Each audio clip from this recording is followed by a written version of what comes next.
मित्रांनो, आपल्या चॅनलमध्ये स्वागत आहे। मित्रांनो, 2024च्या निवडणुकीमध्ये, विधानसभेच्या निवडणुकीमध्ये महायुती सरकारचा जाहीरनामा जाहीर झाला आणि त्यामध्ये त्यांनी स्पष्ट सांगितलं होतं की शेतकऱ्यांची कर्जमाफी आम्ही करू, परंतु अद्याप 5-6 महिन्यांचा पेक्षा जास्त कालावधी उलटून गेलेला आहे।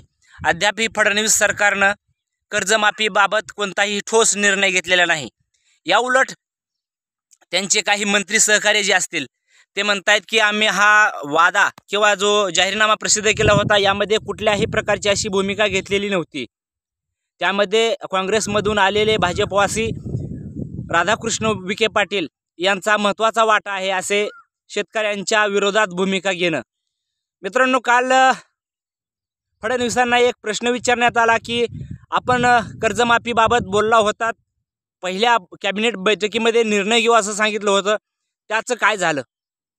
त्यांच्या राजकीय आयुष्यामध्ये ज्या प्रकारे त्यांनी भूमिका मांडलेली आहे, मुद्द्याला न हात घालता काहीतरी वेगळंच बोलणं आणि विषयांतर करणं किंवा थापटून ठेवणं, ज्याला आपण आपल्या ग्रामीण भाषेमध्ये बोलतो, त्याच परिभाषेत त्यांनी सांगितलं की आम्ही योग्य वेळी निर्णय घेऊ।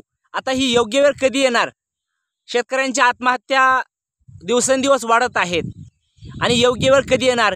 2029ची निवडणूक जवळ आल्यानंतर आपण निर्णय घेणार आहात का आपण शेतकऱ्यांना कसं या योजनेतनं वगळू त्याचे काही निकष बांधत आहात का?